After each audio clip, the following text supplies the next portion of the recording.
What is going on? What is going on? What's going on, Rich? Good to see you, buddy. Oh, nice. You got a Saturday off. Nice weekend, weekday off. All right. Just settling in right now. Okay. Get ready. What's going on, Luke? I see you. I'm gonna be looking at really two screens because for this stream we're gonna be covering flavoring your battle master. So hello everybody, welcome to Engineers Pack Live. My name is Josh. Today we're gonna be discussing different ways you can flavor your battle master fighter. So the battle master fighter used to be the premier fighter subclass all the way up until Tasha's Cauldron and everything came out and the Rude Knight took the throne. The battle master fighter hasn't really had like a good reputation much anymore. It's not that it's considered bad mechanically, it's just it's considered very, very bland, as people prefer the battle maneuvers that have been filtered throughout the entire fighter subclass or for all martial classes. So we're going to be looking at how to reflavor the battle master to actually get away from that 4th edition Warlord that's inspired the class, and look at different ways and also highlight certain mechanics and certain features within the class that you can use to actually support some of these flavor swaps. I see Luke and Rich here, and it's good to see Rich. I know it's been a while, 6 months without a video. Hopefully, you get back into it as time allows. So, we're gonna start off with the first one. I'm gonna switch cams or switch scenes really quick. We're gonna get into the first idea. And also, if you guys have questions in the chat, go ahead and drop them down regarding the Battlemaster Fighter, whether it's mechanical, flavor, whatever. Go for it. So the first thing I really want to look at, yeah. So the problem before I actually jump into the flavors, the problem with the Battlemaster is that many feel that it lacks flavor, that there isn't a strong narrative draw to the class compared to something like the Rude Knight that came out in Tasha's, or even like the Arcane Archer or Eldritch Knight Fighter, the Psy Warrior, even the Samurai. There are some strong narrative pulls that these subclasses have that give you a direction to play your character. And the Warlord is very bland in that regard. You can play a Warlord, and a lot of people play this sort of Warlord, Master of at Arms, combat expert, which is perfectly fine. But where I see a lack of strong narrative, I see opportunity. So the fact that it is bland, it is pretty much vanilla ice cream. The good thing about vanilla ice cream is you can flavor it with whatever you want, and a lot of stuff really pairs well with vanilla ice cream. And that's how I see the Battlemaster Fighter. Depending on which player options you choose, will determine, it will give you a stronger narrative and direction, and makes it a little bit more customizable, which you don't see too often in martial classes and martial subclasses at all. If you notice, there isn't really a lot of build complexity in many martial classes, and I think in a lot of classes in general for 5th edition, I want to say the class that probably has the most build complexity, where a player has a lot of options to choose a lot of different stuff and build a really custom character, is the Warlock, and now the Artificer. I think those two, based off of like what options and stuff you can build, you can really pick and choose how you're going to play that character a little bit more. A lot of other classes are kind of stuck with maybe a couple feat changes, a couple of subclass choices, and that's it.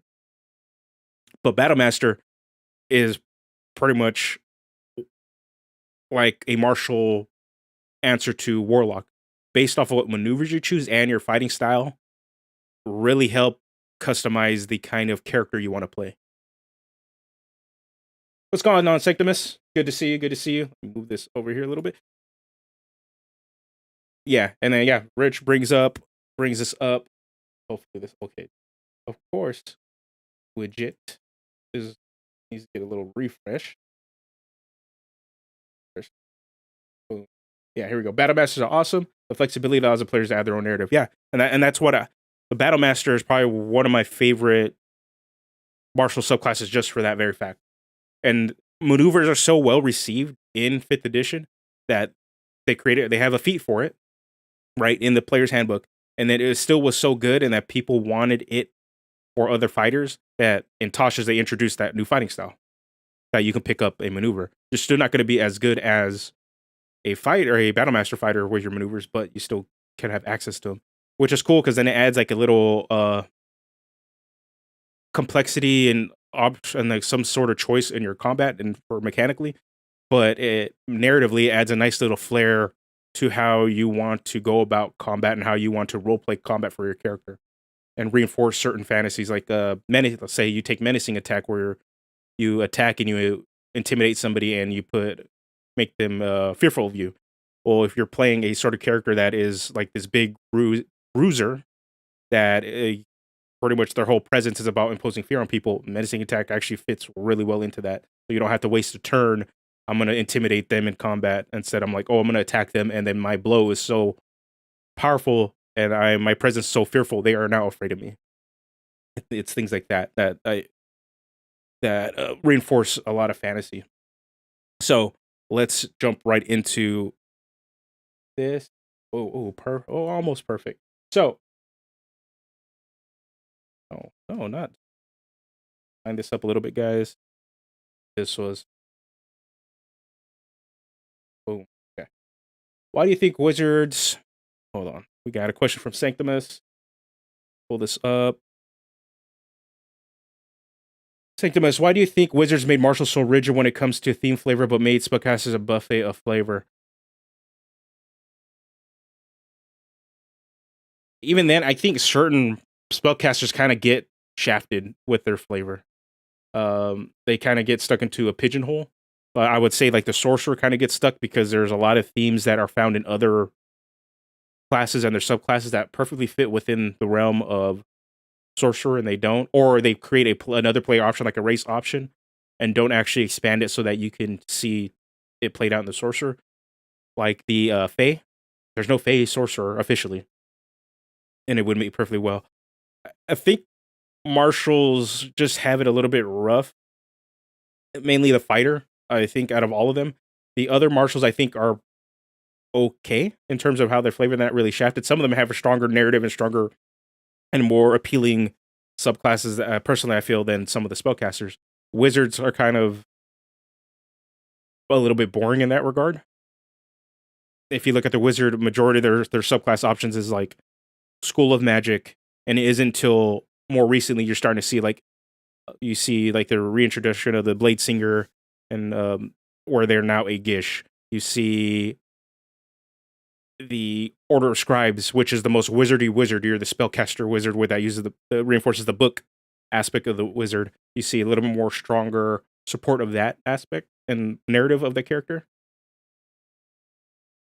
But yeah, Rich brings up another really point for this. Martials are rigid because they can be easier to use than casters. They specialize in early levels. Yeah, and a part of it too is just a martial is mainly designed to attack stuff. It functions with some of the most basic aspects of the game, which is the attack action and combat. So it's gonna feel, especially in the terms of fighter, that is their thing. They are the attack guy.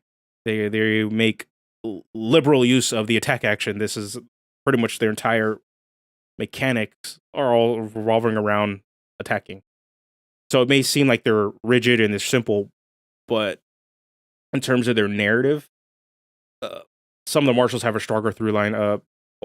Paladin is probably one of the other ones that I see that have a really strong narrative behind their classes and their subclasses. Is just all the oaths determine a different sort of angle that you can play a paladin that are actually bring a stronger flavor in some regard to their class. Barbarian's another really, really strong one that people kind of sleep on because they think it's like a barbarian just dumb and boring. But no, every subclass in the barbarian has you play a different style of brute or big buff, strong person narrative that's different from each other. Like they don't really play the same either, even if you're kind of building in a similar way. Luke, what would be a good multi-class for Battlemaster, or it really depends on maneuvers you pick, or if it matters, can you do a few that would work well? Battlemaster, how many builds have I done where Battlemaster is like in the build? There's a couple of them already on the site, on the channel. Battlemaster has a toolkit that it really lends itself well to a lot of different builds. So the one I put up on the channel, the build I put up on the channel was to make it a tank because again, a lot of maneuvers are really good for tanking in 5th edition. They do a lot of area control, a lot of retargeting, and a lot of movement based things. Doesn't mean that they're not going to be bad for other stuff. You can also pair with a ranger. You take at least a small dip into fighter to pick up some maneuvers, and you're a ranger, so now you have trick arrows and stuff like that. What's going on, Kevin? So let me jump into some of these reflavor options. So we're going to start off with taking your fighter, your Battlemaster fighter, out of the front lines. As many people see the Battlemaster as this warlord, as this melee combatant that is just a beast, that is able to just stick their shield or stick their big old weapon in somebody's face and just hold the line. But many of the Battlemaster maneuvers don't say whether they use a melee weapon or a ranged weapon. They just say when you make a weapon attack or when you take the attack action. So what does that mean? That means these things are open to range. So we can reflavor our Battlemaster as an archer. So obviously take the archery fighting style. Stuff like disarming attack is you making a trick shot that targets specifically the hand to make them drop their weapon. Precision attack is you kind of like taking that deep breath in to get a dead shot on against an enemy. And then trip attack is you targeting their legs to make them fall down. But this is way more, there's way more in depth we can take. We have way more player options that we can have at our disposal to choose from that even further dig into the flavor of the Battlemaster and making it not just a simple archer. Because we can play an archer as a rogue, we can play an archer as a ranger, etc. So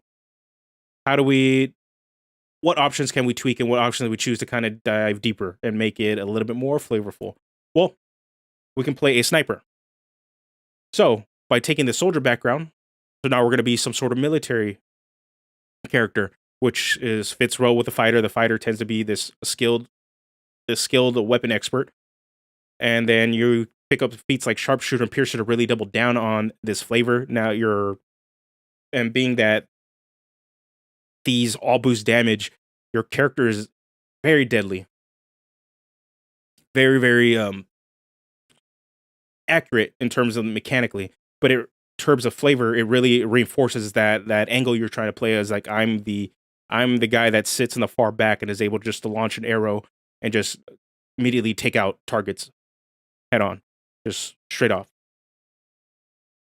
So a couple ways you can play into this fantasy is you can play it like you're a rookie. You're a trained archer that you're trying to prove yourself and grow the ranks in your military. So you kind of join you're tasked with joining a group of adventurers to stop some big plot, but you're a rookie. So as you're leveling, you're gaining these skills as an archer, you're gaining this reputation as this deadly sniper. So that eventually when you go back and turn the quest in or whatever, you build up this reputation. So now you're respected by the rest of the military, the town guards, or whatever faction you're a part of. Or you just want to be badass from the get-go. You're from a small group of elite trained archers, snipers, and that you're joining for the same reason. You are specifically chosen because of your deadly aim to join this group of adventurers to solve whatever problem, to stop whatever faction that's causing issues in your town. So it's a very, very easy way. Just depends. You want to be a private, you want to be like a Navy SEAL. You want to be the deadliest of the deadly already. What's going on, Rich? Rich asks, do you think in a potential 6th edition that maneuvers should replace some of the abilities for fighter instead of being a full subclass? I think maneuvers should be built into the fighter as a core mechanic. I would love to see it like as for all marshals, but if they're going to redo this, I think they really just need to put maneuvers as a fighter thing and have all fighters access to it. so that they could kind of allow. It gives it a stronger narrative through line. You do, on top of like your fighting style, maneuvers also give this hint of a trained fighter, a trained warrior that the fighter is supposed to be. And that really doubles down into it. So that probably gives it a different take and a different feel for subclasses when they introduce them. That there is, it's not that they're going to have a military bent, but they're just going to be able to dive into other, how to say, other character fantasies that pull from that same string. Because right now, if you look at the fighter subclasses, they're kind of all over the place. It's like whatever warrior doesn't fit within a certain niche of the other martials, we're going to shove it into the fighter. Rune Knight makes absolutely no sense within the fighter, but it's still cool. But I don't know how that fits within fighter. It just seems like it doesn't fit into any of the other martials. We're putting that in there. Samurai, on the other hand, pulls from that same military narrative or that trained warrior narrative when it fits perfectly fine within the fighter, and it makes a hell of a lot of sense. Eldritch Knight, in the same vein, makes a lot of sense in terms of the fantasy. You're a trained fighter that also knows how to wield magic at the same time. So, and then imagine adding maneuvers onto both of those subclasses.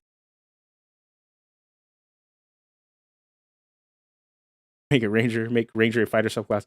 Oh yeah, there's ways to kind of just like constantly move a lot of the classes down into specific identifying roles, and they become subclasses of other classes. I know in Dragon Age they pretty much did this. It was, you had the 3 core classes. You had warrior, rogue, and mage, and then you can find pretty much cleric, druid, and arcane caster all within the mage. And then rogue was, you could find bard, I think artificer, and thief all within rogue. And then fighter was tank, barbarian, and then I believe ranger. So like it made a lot of sense. Oh, and I think fighter also had paladin, which was Templars. I'm playing a Battlemaster, like him brings up. I'm playing a Battlemaster. I'm a ranged weapon fighter, so I picked Precision Strike, Tripping Attack, Commander Strike to start Rogue in a group for extra. Yep, Commander Strike's a good one, especially if you have a Rogue in your party. You give up your attack. They can use their reaction so that they can get an extra attack. Is just the way sneak attack works. Is that it's per turn, not per round. So you do commanding strike and you allow the rogue to hit, they will still activate sneak attack on their reaction attack. It's awesome. Take some coordination. My brother was playing a Battlemaster fighter, and we had a rogue for a very short time, and the rogue just never took advantage of the commander strike. Sad. All right, moving along. Speaking of rangers that Rich brought up, we can play a survivalist. So for those looking to not want to play a ranger and have magic, they don't really like the scout rogue. They want something a little bit more of a tough, stronger, have a little bit more defensive. The survivalist, a ranger inspired way to flavor your Battlemaster, works perfectly. Again, take the outliner background, because part of the things I feel about the ranger is that they aren't necessarily completely tied to the wild. They have 1 foot in nature and they have 1 foot in civilization, unlike the druid, who is all in all nature. Take the skill extra feat. This kind of replicates some of the expertise that you see in the new ranger stuff that is in Tasha's, that you can pick certain skills. I believe survival or perception would be good skills to double down with on the skill expert. And perception and survival. Perception obviously is your natural awareness, not only what you can see visually, what you can hear, but also your natural instincts in your gut. It kind of reinforces that. And survival would make sense. You're out in the wild. You know how to survive, looking for traps, looking for animal trackings, etc. Trying to find food. Another skill I didn't list, but you can also take is nature. It would make a lot of sense that you're kind of aware and you're knowledgeable about the natural flora and fauna that you're surrounding yourself with in an area.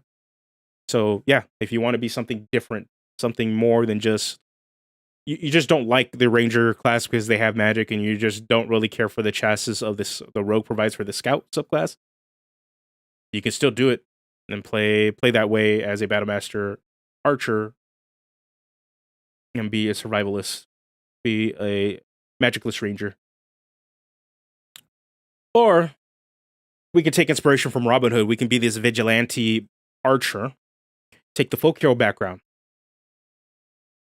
But then this is going to go a little bit more into the charismatic angle of it, because you're a rebel leader. You're fighting against tyranny, which fits perfectly well within the folk hero background.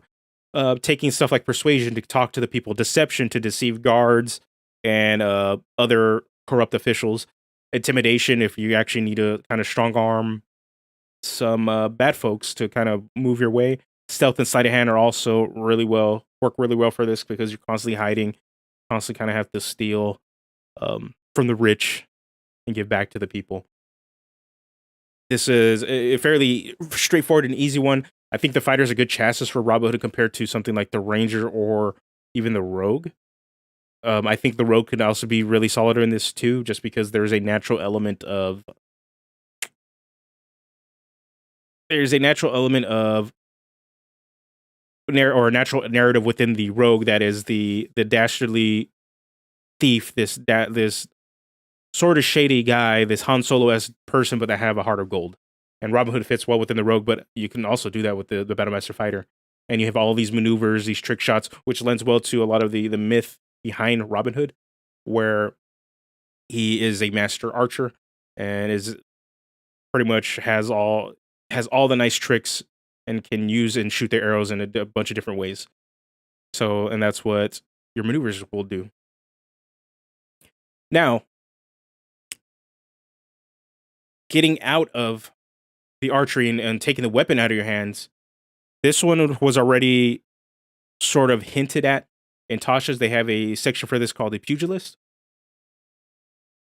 But yes, we can be a bare knuckle brawler as a Battlemaster fighter, because again, just like the archer and wanting to play a range character, a lot of the maneuvers don't necessarily list if they need to use a weapon or use a specific weapon, and a lot of them specifically say make a melee, or if they do say something, melee weapon attack, if they do specify that, which unarmed strikes count as a melee weapon attack.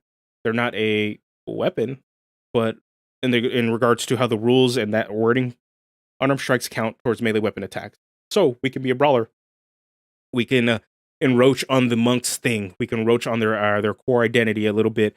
But instead of having a martial arts and a fighting style that's tied to a greater philosophy, the brawler is just that. They have no philosophy. They're just a person that just fights with their fists, and that's it. Yeah. Oh, that underdog MTG card is a staple in Black Deck style. Yeah. Anytime you can get a recursion creature that's just a constant threat that dies and comes back, they're always going to be good, especially if they're aggressively costed or competitive. Yeah. So that's what underdog this one. So maneuvers to consider: disarming attack. This is you kind of with your fist, kind of parrying something or disarming them, like in a martial arts style. Feint attack. This is what I call like the 1-2 punch. So this is the setup. This is the jab that kind of disorients your opponent, and then your follow-up attack, especially if you have extra attack, will have advantage, and then that's the uppercut. What's going on, Vale? Pushing attack is your punch is so hard. You punch somebody so hard, you kick them, you headbutt them so hard, they get pushed back. And then trip attack is you're sweeping the leg. That's pretty much what these maneuvers are. But again, like all the other ways to flavor this class, we can dig a little deeper. So the brawler isn't just somebody that punches and just is out in the streets just beating up with stuff. But if we take the athlete background, it becomes a boxer. And then we take the crusher feat, which is going to be similar to pushing attack, and I believe they stack. That you're going to be your blows hurt. At least one of your attacks is going to be a powerful punch that knocks somebody back, and if you get a crit on it, your punch is so hard that they're disoriented.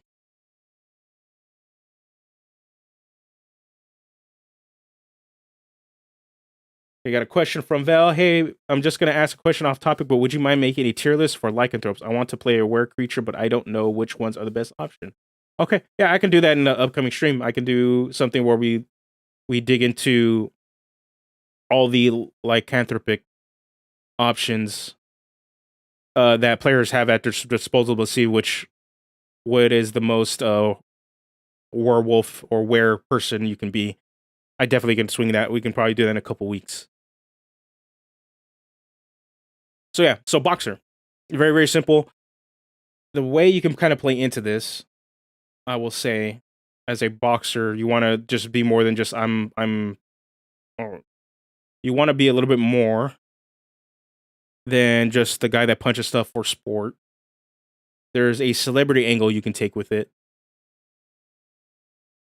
where your athleticism is so well known that you have fans, and that you kind of enjoy the celebrity life. You kind of want to be in a little bit more morally gray. You enjoy the drinks, you enjoy the food, you enjoy all the free stuff that celebrity brings. Or maybe your character's humble. They are all about the sport. They spend their downtime training.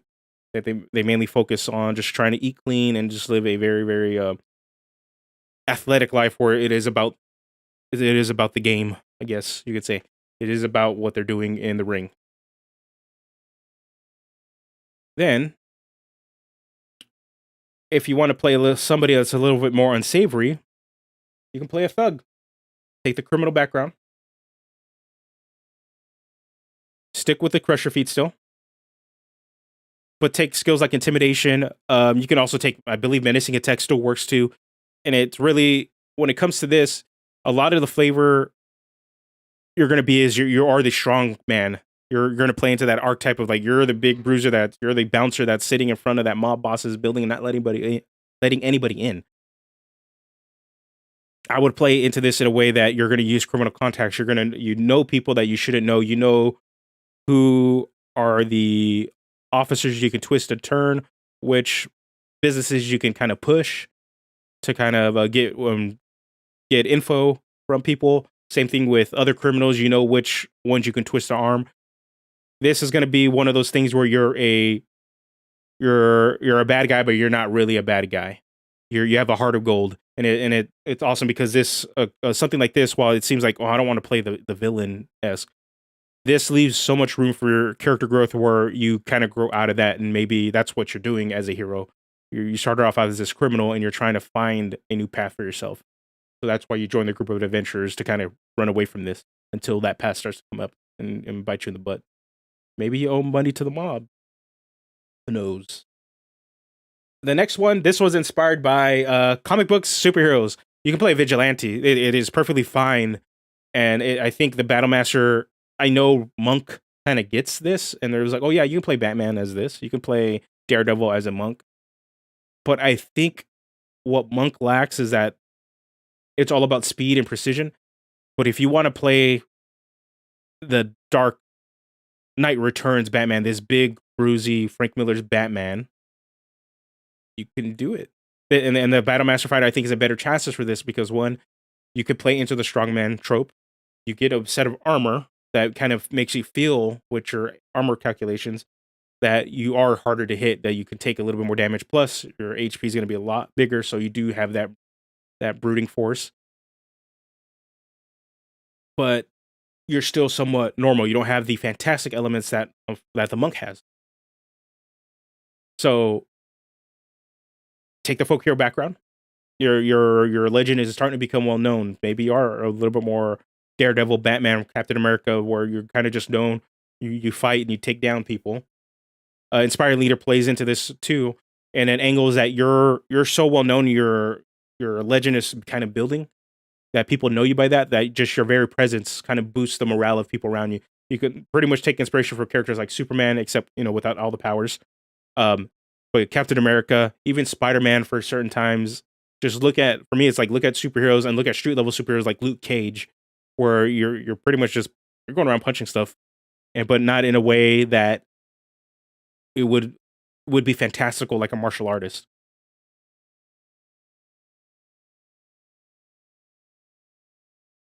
And then for skills, intimidation. There's another way to, and this is more used and geared towards villains, bad guys. So corrupt politicians, mob bosses, low level street gangs. That's pretty much where you're going to be using your intimidation. Persuasion is for the people that you're trying to protect, even the ones that don't like you and don't like what you're doing, that you feel they're disrupting. You put your charm on, and you're going to persuade them to either like you, or more in general, like to persuade them to kind of like save them in certain situations. Sectimus asks, what magic items would you give to Pugilist, or would you go with a magic tattoo? Magic tattoos are going to be really, really solid. I think Braces of Defense is another solid one because it does require you to, excuse me, to not wear armor. If you want to kind of go the monk route, I think, actually, no, I would say scratch Braces of Defense since you have to not wear armor. And as a fighter, you should take full advantage of that. But I think like Belt of Giant Strength, anything that improves your strength to get up to 20 even more to make your physical punches hurt more is really, really good. And I think Braces of Ogre Power is another one too. And the cool thing is, bringing up Belt of Giant Strength. Belt of Giant Strength looks pretty sick with a boxer. That's your championship belt. And you can also reflavor Ogre's Braces of Ogre Power as your boxing gloves. Looking pretty neat.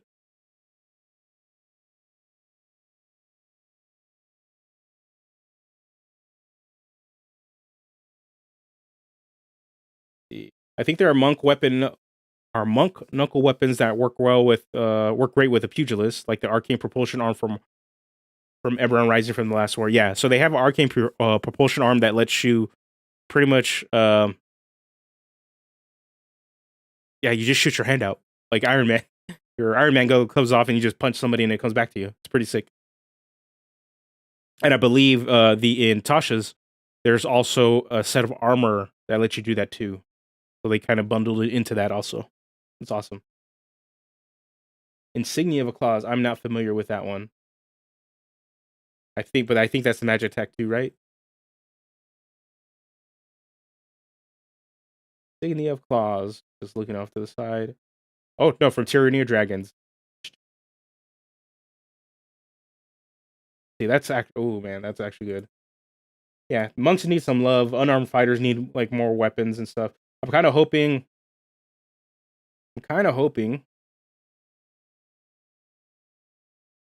that maybe we do get a what's the setting? New Capenna Magic the Gathering book, because to add more magic items that are kind of going to be geared towards that will be geared towards like street level things. So you're going to see a lot more unarmed influenced weapons. That would be pretty awesome. I don't know when that will happen, but I'm hoping. And if they do it, New Capenna is pretty ripe for some really solid flavor. All right, next up, we're gonna put two weapons back in our hands, or actually a weapon back in our hands. We're gonna be a duelist. So, Sword Bard and Swashbuckler Rogue tend to be the two subclasses that are really good at playing up this sort of martial duelist character. But while the Sword Bard has magical element to it because you can spellcast your full bard, Swashbuckler kind of still has that angle of like you're a pirate, you're a sailor, so it's not like a full on duelist where you're about just fighting a person with your weapons 1-on-1 for sport. It's a fantasy that can be played on in any character, any martial character really. But for me, Battle Master is actually really solid at this because of their access to maneuvers. The good thing about this is it doesn't really matter what maneuver you take, because you're going to take your maneuvers depending on how your duelist plays. But being a duelist, it's more about the overall personality your character exhibits.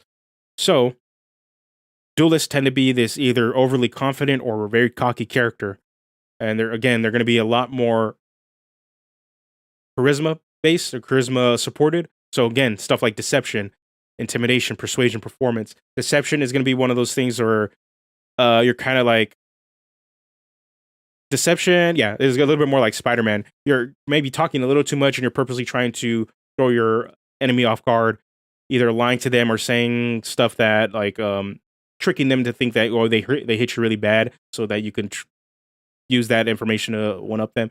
Intimidation is the same regard. This is a little bit more the Batman approach, I would say. It's like you're talking down to the enemy to kind of have them open up because they're too afraid to do something to you. Or persuasion, again, another Spider-Man approach where you're joking, you're talking with them to kind of help them drop their guard off. All this is just sort of this various ways to taunt them so that they are thrown off the game while you sit there and attack them. Your verbal words, your words are just as much of a weapon as your skills with your blade. And performance is another thing. It's a show for you. This is not just beating somebody in combat. Isn't just like one of those things that's like, yeah, I'm doing it for sport. It's the performance is also part of the thrill. You have a crowd watching you when you do this. So, as with all of them, a duelist is just very, very simple, very straightforward. Depending on other player options we take, to determine what other ways we can flavor our duelist. So, this one, on the other hand, isn't necessarily about what other player options we take. It's about which weapon we use, a fencer. So we can support this better by taking the rapier and taking the dueling fighting style. So with those, as everybody's seen, the fencer is a perfect iconic duelist. You'd say they're mainly targeting a person one-on-one. They're fighting them. Normally, it's an equal skill with a fencer, equal weaponry. But you use dueling to kind of power that up, and then maneuvers, disarming attack. You're kind of you're obviously using your rapier to knock stuff out of their hand. Lunging is that iconic lunge step attack that fencers tend to do when they go in for a hit. And parry again is blocking attacks that come your way. Veil tech. Let's see, Veil. Pull up your.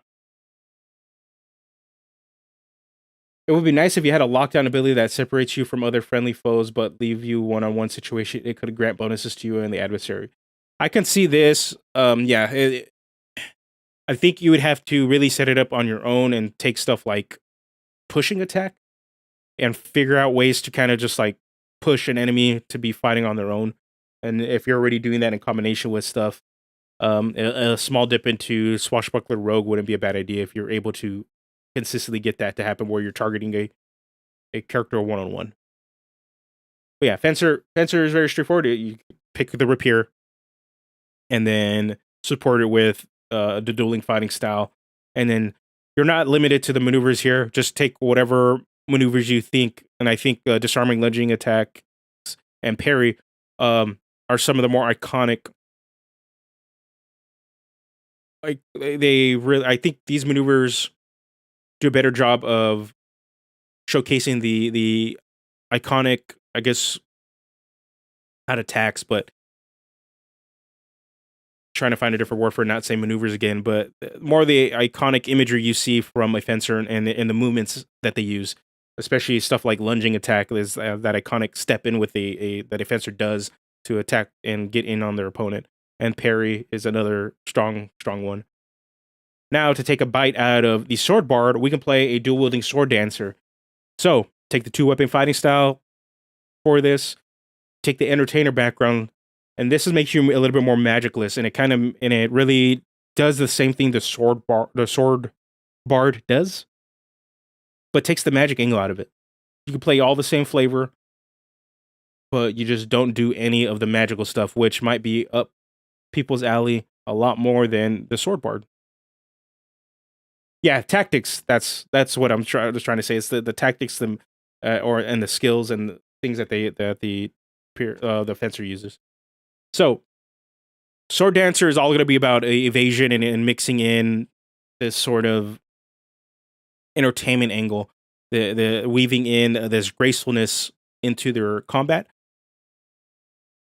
They probably view combat as a sort of dance, the sort of grand ball. And they're kind of just weaving in and out, and there's a really gracefulness in the way that they step and the way that they go in and get in their attacks. Evasive footwork is perfect for this. Distracting strike is another strong one, and trip attack again, another strong one to kind of do this sort of whirlwind sweeping attack that knocks them enemies on their butt, and then you kind of step away from them. So sword dancer is pretty straightforward. You're just taking the magic out of the sword bard, and you keep all the flavor out of that or from that. Your maneuvers are going to act similar to the sword bard's flares, or I think that's what they're called.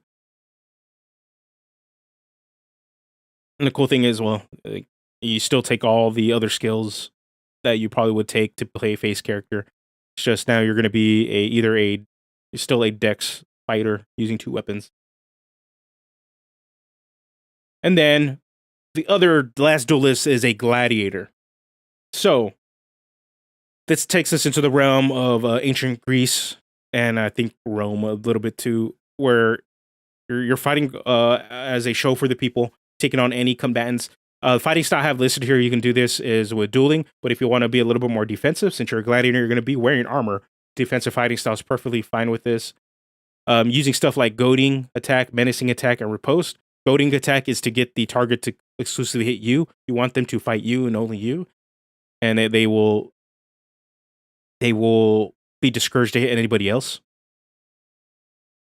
Then there's menacing attack, where again you're going to be intimidating them. Your blows and you're so scary in combat. There's a reason why you're probably the go-to fighter, the go-to performer for the people. That the force behind your attacks is so scary that you put fear. You literally beat fear into your enemy. And riposte is you finding an opening. You're so good with fighting one-on-one against whether it's a creature or another opponent, that you know what to do when you see an opening, you go for it and you execute it. Obviously, take the gladiator background, which is a variant of the entertainer background. And yeah, and it's pretty much that. I think the best and strongest place to play this sort of character is obviously going to be in Theros. Theros is a strong place to play this because it just it slots in perfectly. But as places like Eberron too, where there's sort of like caged fighting, even in Forgotten Realms, you can kind of flavor the gladiator a little bit too as an underground fighter. Fight clubs, you're part of an illegal fight club. That's another way you can reflavor your gladiator. Yeah, you can bash the gladiator together with the brawler, and you can do that too. And just do bare knuckle. But yeah, there's some other ways you can also do the fighter, or the gladiator, depending on what angle you really want to take. If they want to have them fight a little bit more fantastical elements, you could probably pick up the nature or survival skill, depending on your table and how they view what information is used to discuss animals and beasts. Because even then, I think some of that, dives into arcane and arcana, depending on how magical the creature is. Because arcana can be used to identify certain monsters that you do face, mainly extraplanar, I believe. So that's another thing to maybe consider looking at too. Or if you're going to be fighting a lot of humanoids, history wouldn't be a bad idea either.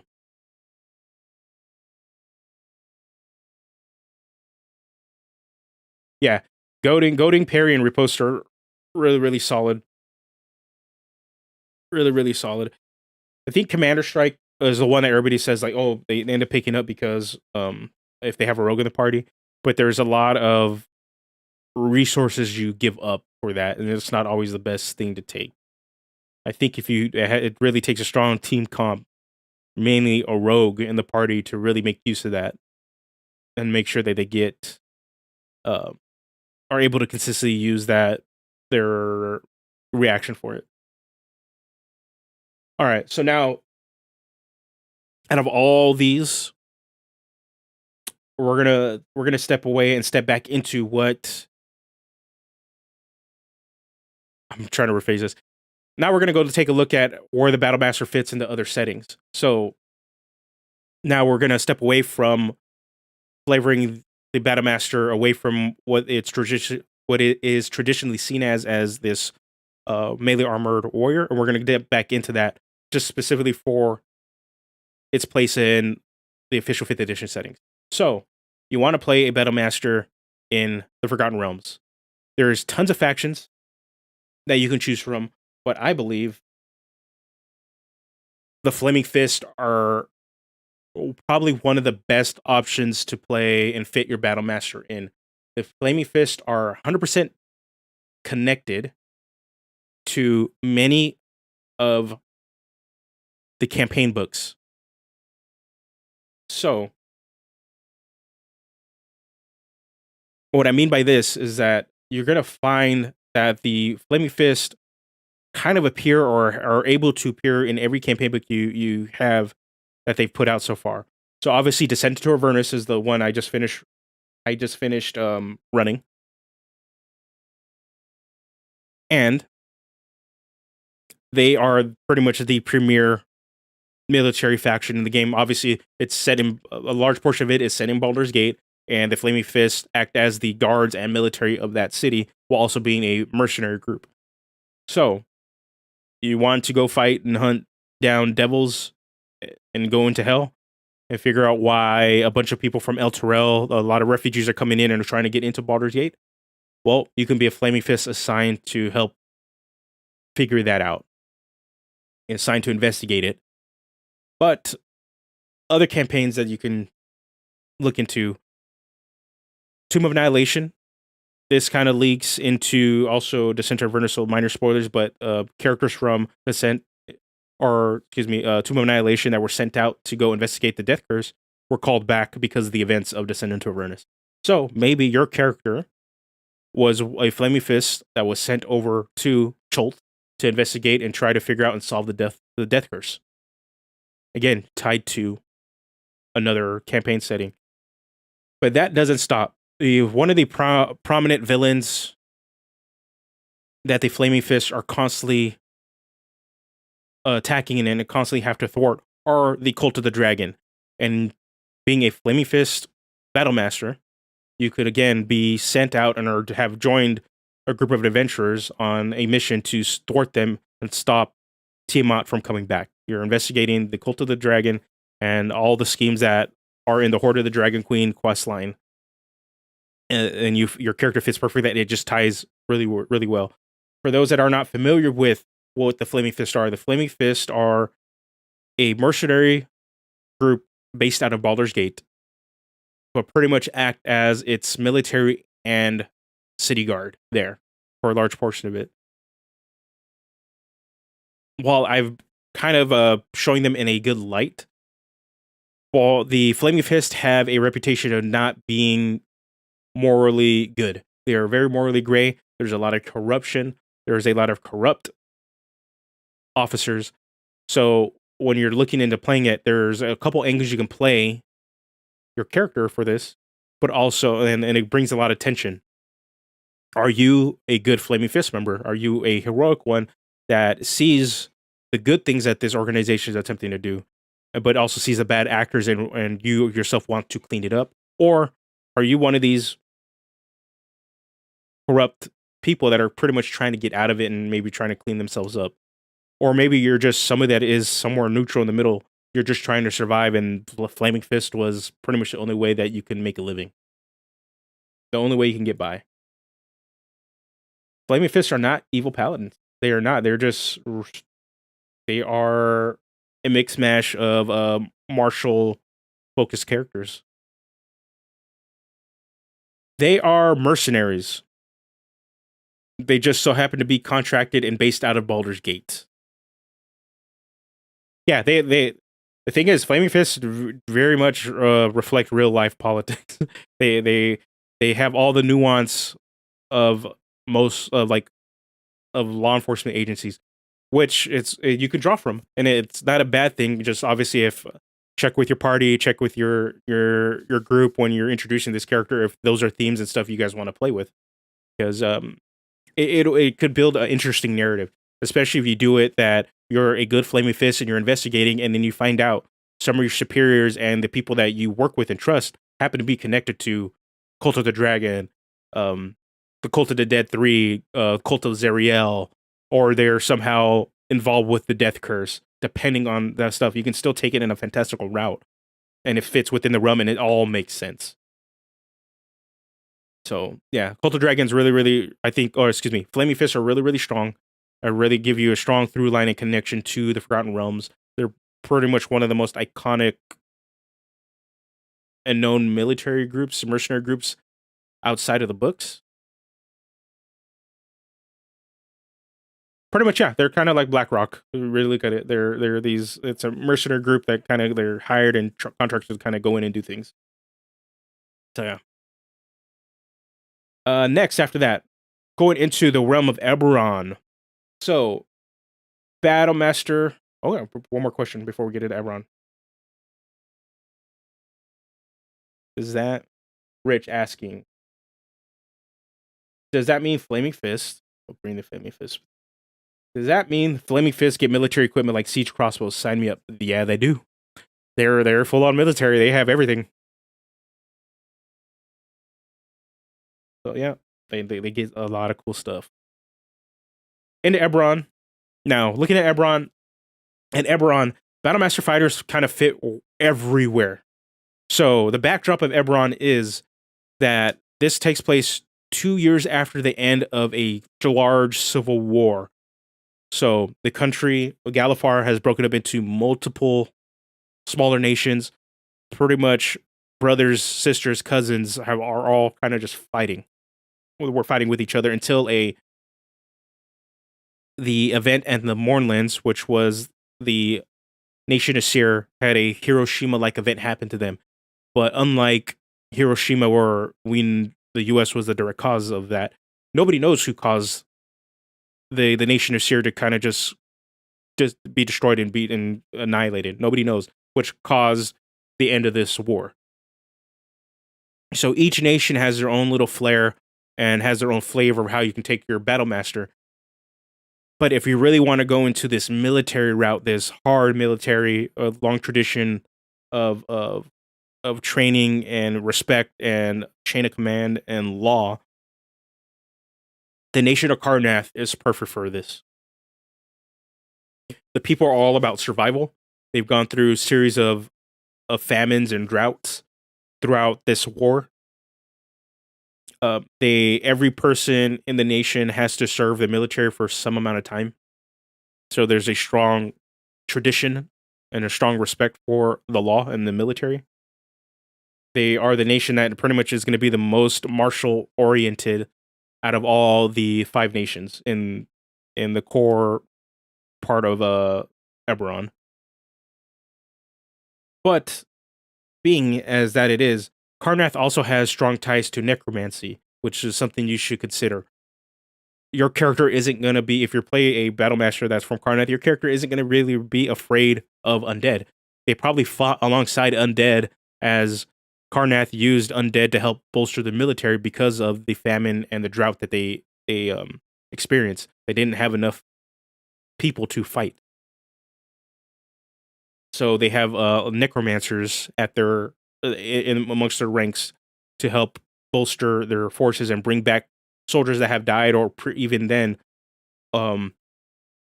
ancestors of people of Karnath to come and fight for them. But obviously they're soulless. It is just their bodies. The people in Karnath are not tripped out by this. They're not scared of this. They see this as their duty. Even in death, they're going to continue to serve their nation. So yeah. So things to really look at, or we consider for that. Soldier mercenary backgrounds are going to be perfect for this. You maybe even pick up history, because Karnath has a strong lineage and history and understanding of the nation and the conflict in Galifar, as the original seat of power of the full nation of Galifar was in Karnath originally. So there's this long history that they know that that at least the former king lived there. But also, if you want to dip into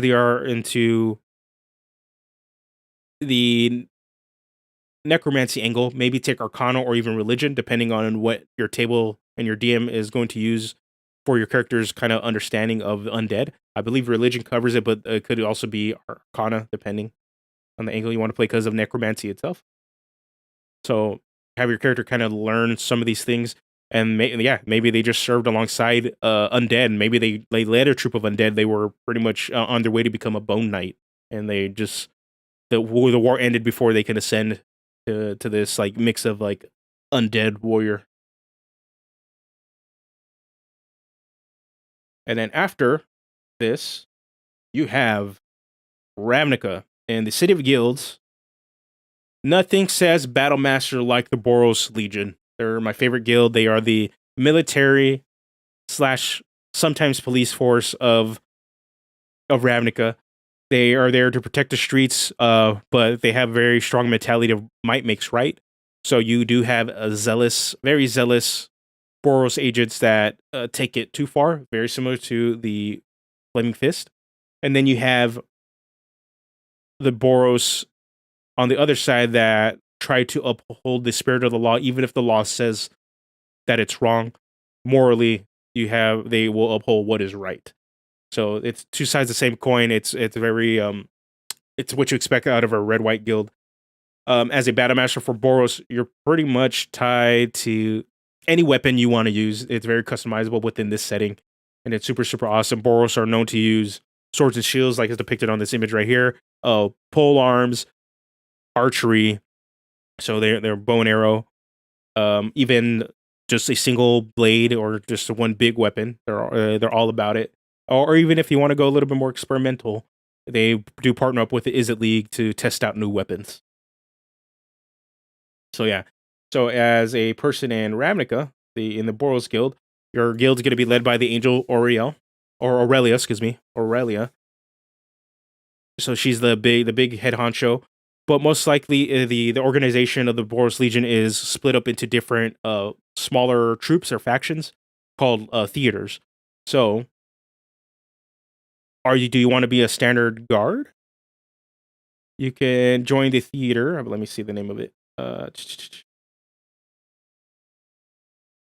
Actually, I don't remember have all the names for theaters, but most of them, if you're going to be about fortifying the city itself, protecting the city from all threats, the general theater you go to is fortification, which is led by Tajik, which he's featured on a lot of Magic cards already. It's just pretty much he's the premier Boros champion. Pretty much he is Aurelia's second in command.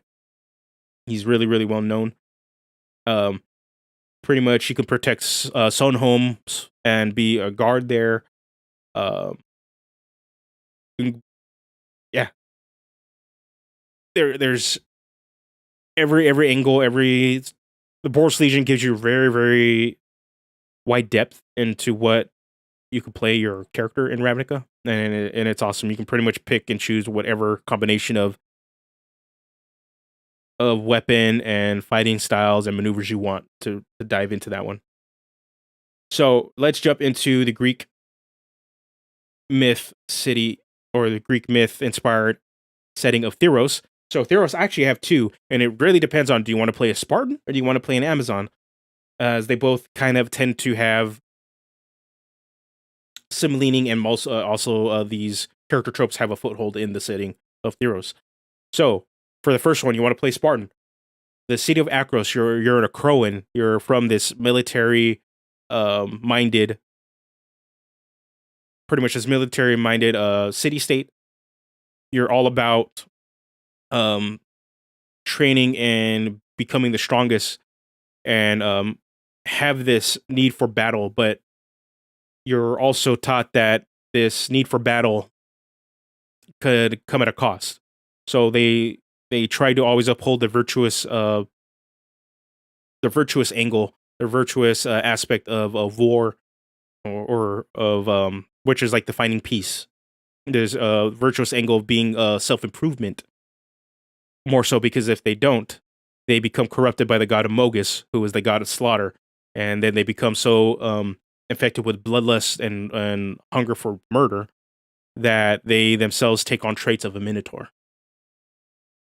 So they try to uphold the virtues and the ideals of the god. What is his name? Let me get it. Uphold. I believe it is. not Perforos. Perforos is what's his name? Iroas. Excuse me. So they always try to uphold the ideals and virtues of Iroas, who is the god of victory. So they really try to. It's a lot about self improvement, about winning, about celebrating each other, and trying to find peace in conflict. This is what Iroas wants. So they try to do that. Obviously, shield using a shield is like key to this. You can go the spear shield route, sword to shield, to really fit into that Spartan flavor. You can take inspiration from stuff like 300, the more fantasized version of Spartans. But the cool thing and very very different take on Akros and that differentiates from Spartans.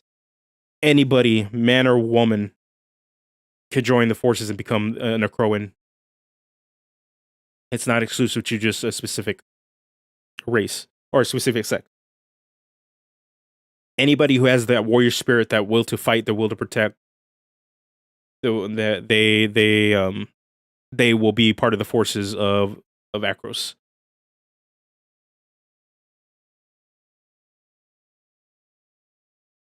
But now let's look at the other one. So you want to play more of an Amazon character?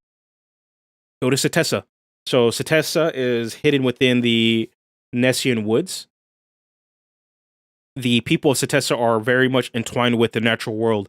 They are followers and they believe in the god of Karametra, who is the goddess of the bounty, so agriculture, pretty much finding a peace and balance between the realm of men and the realm of nature.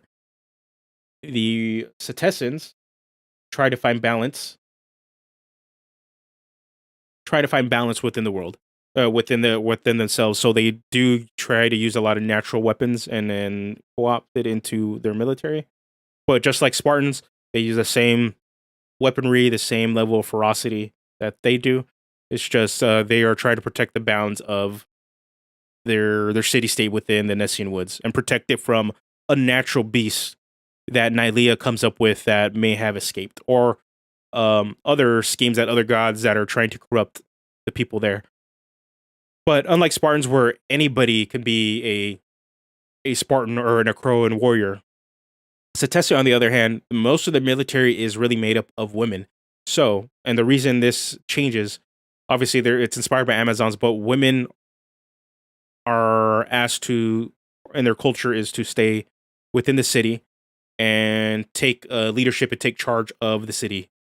So either in positions of power as politicians or as military leaders, heads of businesses, etc. That's where women go. What happens to men? Well, men in this culture are asked to spread pretty much the teaching and knowledge of Setessa.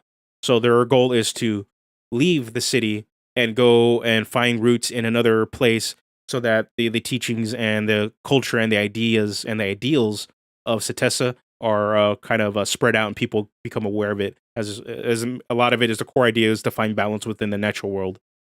Is what it is what they try to do. Children, on the other hand, are highly revered in this city, and that children from all over Theros, if they're pretty much orphan, are adopted, and if they can find their way to Setessa, they're adopted and trained and become Setessans in their own right. So if you want to play a male, you have a place to play in Setessa whether you want to be a male or female. As a female, you want to play a female character. Obviously, you're going to be this Wonder Woman Amazon-inspired character, and you're the champion chosen to have to go out into the world to thwart a great evil. If you're a male, you're already tasked with sending out and going to that knowledge and spreading the knowledge of it. But now there's a great threat that is going to target your home. So you're stepping up to the plate to protect your people. So yeah, so women and male and female characters all have a place in Setessa. And the last but not least, Strixhaven. So Strixhaven is Harry Potter. It is the magic school. The magic school setting. Marshall's really, if we're going to look at it and look at the lore from Magic the Gathering and help support it, marshals do not have a place in the setting, despite what Wizards want you to believe and why the way they've set up the setting for D&D. In reality, you want to play a marshal. It's just what it is, and it can be a little frustrating.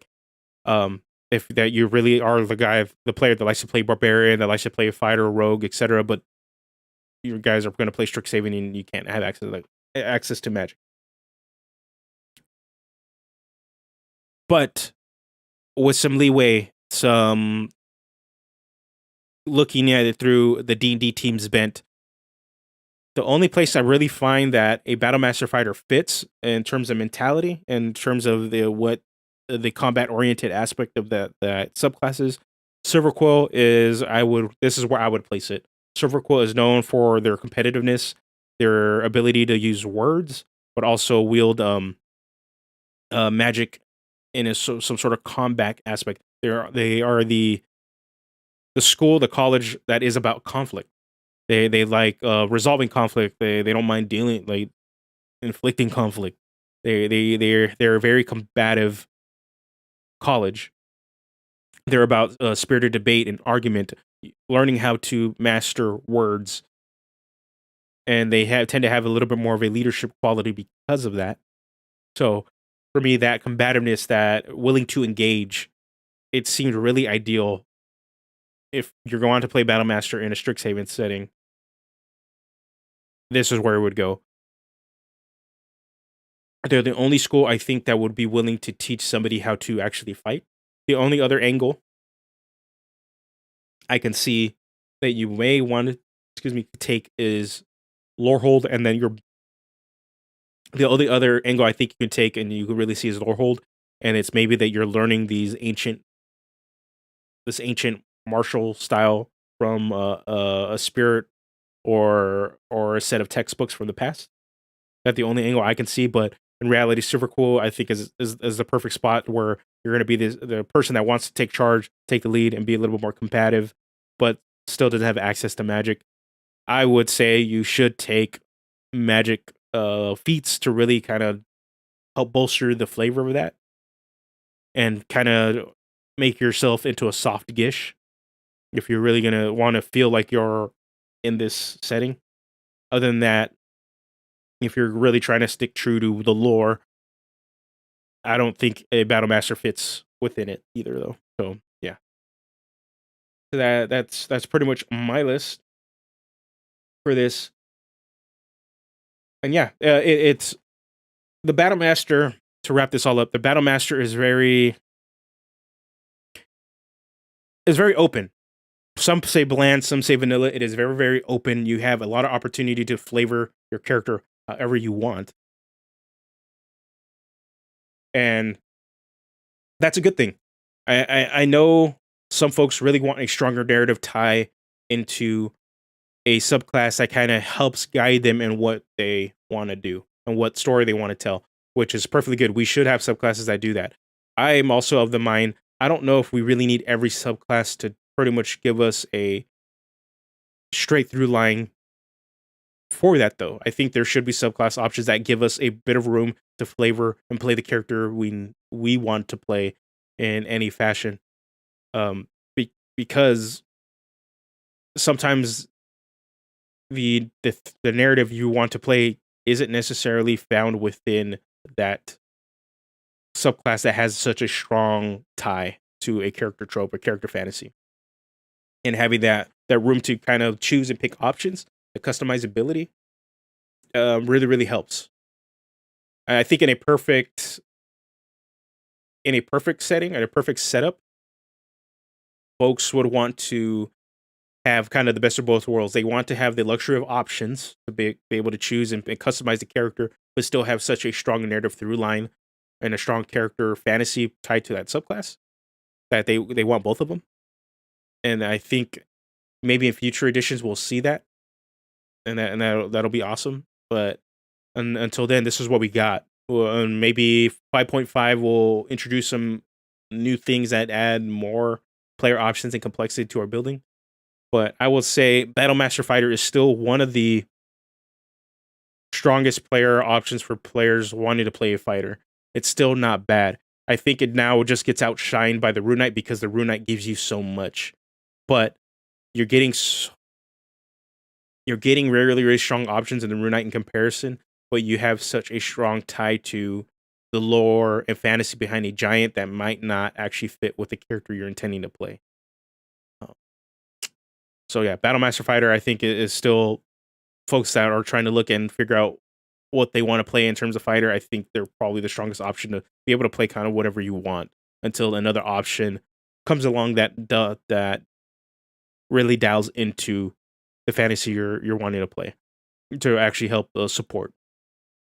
But again, until then, guys, thank you guys for showing up. Veltec, Rich Mary, I believe, Black Kevin. Who else? I'm trying to remember who's Sanctimus. Thank you guys for all showing up and being here in the chat. Yeah, so expect a video of this Monday. So yeah, I'm gonna be taking this and adding some nice flair and edits to this for those that didn't catch it, and also to kind of shrink this down into a smaller, more digestible video for you guys. Originally, I wanted to do this as its own video, but I hated how the editing was coming out for it. It was looking pretty bad. So I'm going to take this and turn it into a video.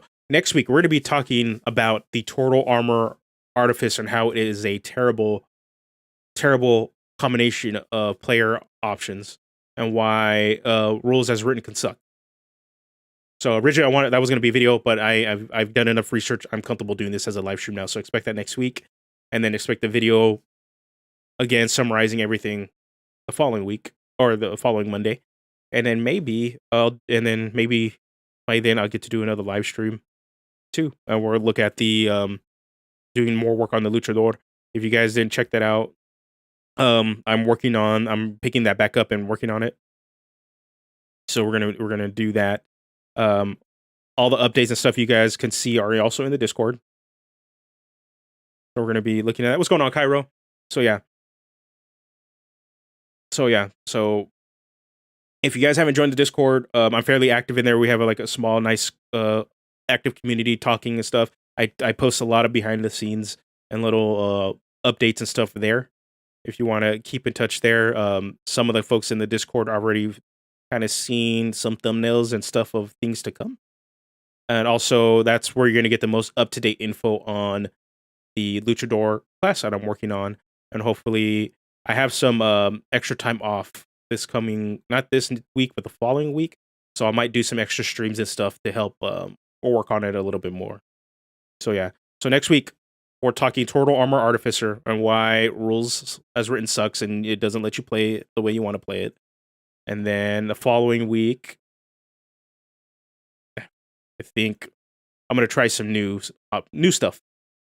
Some new video types. And I think maybe after that, depending on how those new video types work out, I might throw another character build up there just to throw one up. And hopefully I'm inspired by something. I really need to dig into Monsters of the Multiverse to really see if something sparks my interest. I haven't been really wanting to do builds lately just because it's not the ideas are not there. It's just it gets a little monotonous. And I want to try some new fun stuff that'll engage you guys. Just like the story, or like the lessons I learned from Descent into Avernus when running it. So that's I want to do more, maybe lean into some DM stuff that I'm a little bit more comfortable as a DM, and look at the narrative impacts of things and how to help boost your game in a non-mechanical way at times, and things to consider. So yeah. So all right, I'm rambling. All right, you guys take care. I will see you guys next week. Expect the video of this Monday. So until then, you guys have a good one. You guys take care, and I'll see you next time.